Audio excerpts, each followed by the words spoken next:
Last night, I received a message from a recent college graduate in India. She said, "Hello, sir. I saw your LinkedIn profile tips video, and I just wanted to know how to add recommendations to your LinkedIn profile." That is what we're going to talk about today in this video. The very first tip that I have for you is write a recommendation for the person you've identified first before you ask them to write a recommendation for you. Now, this is typically a bit counterintuitive, but if you spend the time to craft a really great recommendation for this person, A, they're going to know how to structure a great recommendation back to you, and B, they're far more likely to actually write a recommendation for you once you've extended a recommendation to them. You might be asking, what does a great recommendation look like? And that's what I'm going to show you right now.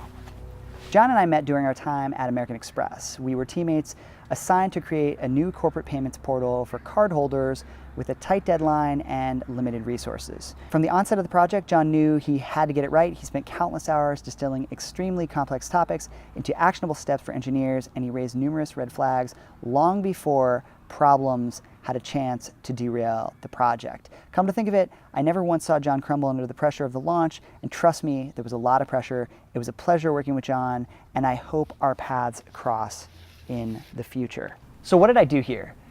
The first thing I did was I painted the context of the situation.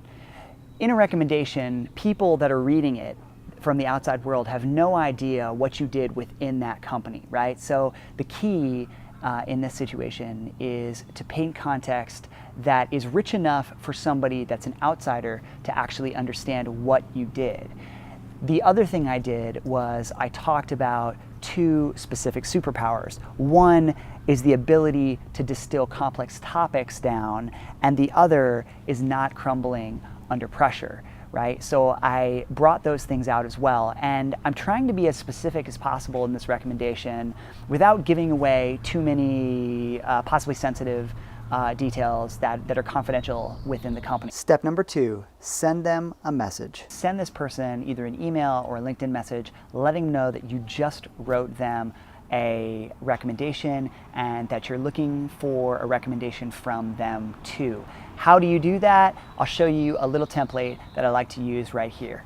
Hey John, I wanted to let you know I wrote a recommendation for you on LinkedIn that I included below, wondering if you could take a few minutes of your time to write one for me too. That's all you got to do, guys. Really simple. The chances of you getting a great recommendation for this person or from this person is really high. Step number 3, send and request the recommendation through LinkedIn. I'll show you a couple of steps that you need to do on the LinkedIn page right now. Okay guys, so I've landed on a person's page that I'm interested in getting a recommendation from.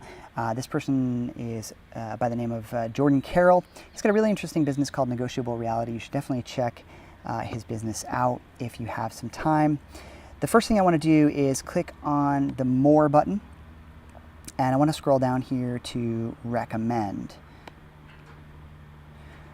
I'm asked a series of questions. How do you know Jordan? What's a relationship? And I fill in those, and then I click on the Next button. I paste the recommendation in that I've already given to Jordan via email, and that email was just a heads up that this was going to happen. So I hit the Send button here. The next thing, and by the way, Jordan has the ability to moderate that comment, right? So he can decide to post it or not, but likely, you've written him a really nice recommendation and put a lot of thought into it. He's definitely going to want to post it on his profile. The next thing you do here, click the More button again, and you click on Request a recommendation. Now, you're not blindsiding him here because you've already sent him an email. This is just going to send a reminder through his LinkedIn profile as a message. And you do the same steps, right? What's the relationship? What's the position at the time? Hit the Next button, and that's it, guys. You're done. I'll close with this, guys. General rule of thumb is you only need about 3 to 5 total recommendations on your profile. The key is quality over quantity. If you like the video, hit that like button, hit that subscribe button. I got a lot more videos coming just like this. My name is John Marty, helping you pursue professional and personal success so you can live a life you truly enjoy. Thanks a lot.